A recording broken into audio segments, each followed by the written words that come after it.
How's it going, everybody? We are here today to do a special unboxing because I actually have been waiting to unbox this guy. This is the Droideka Destroyer Droid from episode 1 and other appearances, but I believe this one, yeah, the Phantom Menace. Now this one is a little more expensive. This was a $33 or so at GameStop piece, and let us see if it was worth that. Now I'm also gonna have my guy Jess over here with me. He's a Star Wars fan. He is the head of Star Wars collector community here in Hawaii, and so he's gonna give me some comments as well. Right, Jess? Sure. All right, so here we go. Let's open them up and check it out. All right, well, here it is out of the box.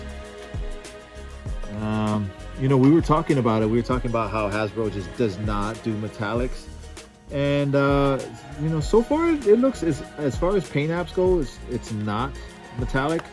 But it definitely looks like they're starting to get a little better on at least a little bit of gloss.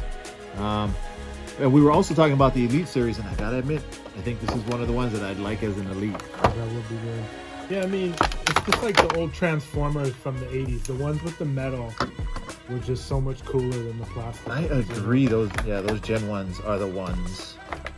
And I mean, with Star Wars figures, you got such a broad array of, you know, from creatures, humanoids, aliens, droids. But with the droids, you know, it wouldn't hurt to have some metal on there.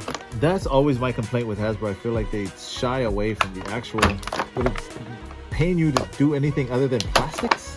I mean, the Black Series is made for adult collectors, right? Yeah. For the most part. Yeah, that's the whole point of having greater detail, right? Yeah, I mean, so you really would want to do everything you can to impress an adult collector, right? Mm-hmm. To keep them.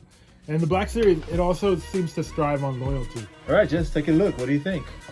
I mean, shoot, it's got a nice pose. It doesn't look awkward. You know, a lot of these Droidekas, like, they kind of don't pose right or something. Yeah. So.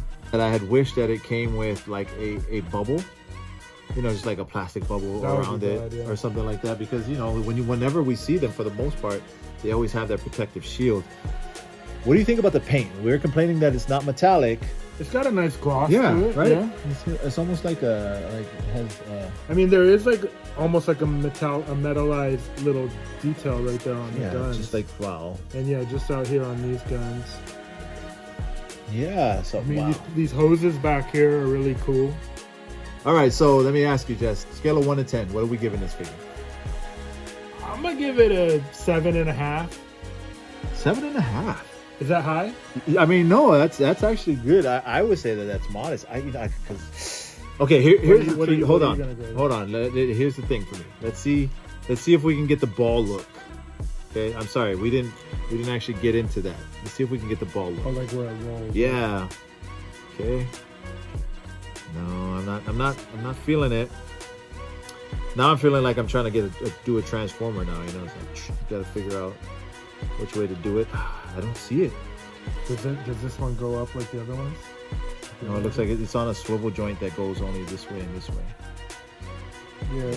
And that's why I downgraded a little bit for that. Like I said, it looks cool when it's posed. Yeah. It's definitely one of the best, probably the best Droideka I've ever seen. I don't know if there's like a higher, like Hot Toys or anything. No, I haven't seen a Hot Toys. Actually, the only other Droideka I've ever seen is the 3.75 inch one, which I was pretty impressed with them when they had them. When this came out in episode 1, I lost my mind. I was like, that was one of the coolest figures. And, and then, of course, those figures are pretty much trash now. So this is definitely an upgrade from that. It's got a lot of detail. And I will say size, as far as size and scale, this is a lot bigger than the Droideka that came in the 3.75 inch scale when it comes to comparing it to, and I wish I had brought. Can you lean him forward and make it more aggressive looking? Because he kind of looks like he's like drunken fighter or something. Yeah, you can. There you go. I put him on the nodule. We can sit his, but I think we just now have to. You know, and I that's what it really comes down to with these figures is, can you get them into a cool, aggressive look pose? Yeah. You know? I don't know. What do we think here? Is that better? Yeah, I mean, he looks pretty cool, man. You know, like I definitely wouldn't want to run into him in a you know, dark alley guy, Death Star hallway, in a Death Star hallway. Okay, in a trash compactor. I'm gonna probably give it an 8.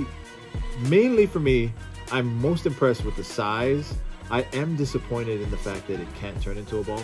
I wish that it could. Not that I would have left it in a ball, but you always want it to be able to do what it does. I'm also disappointed, like I said, that it doesn't come with like a glass or like a plastic bubble, because I feel like they, you know, if they made it a San Diego Comic-Con exclusive or something, they could have at least done that extra piece. Like, you got to think, like, what if you set up like 10, 5 or 10 of them and a bunch of Jedis, or over here. That would be epic. Yeah, like what would it look like, right? And you're right. Like, if it, to make it more real, if some of them had that bubble, right, that would be a great feature. And if I could have one like that, looks like it's still rolling onto the scene. So I'll give it an 8. I'm definitely happy. It was definitely worth having this one piece. I always like to have like all the main pieces in a set or in a collection. So I would say this is a must-have piece for episode 1 fan. So what are you gonna do with it? You're gonna put it on the shelf? Oh yeah, he goes on the shelf with the rest of my. Do you pose them like they're battling? No, I have way too many. Yeah, I have way too many to pose them like they're battling. So they're just kind of all on the shelves, just looking out for people looking at them. But don't forget to always like, subscribe, and follow Murphy Street Productions and or Murphy Street 808 MURPHYSTREET 808, and we will see you next time. Shoots.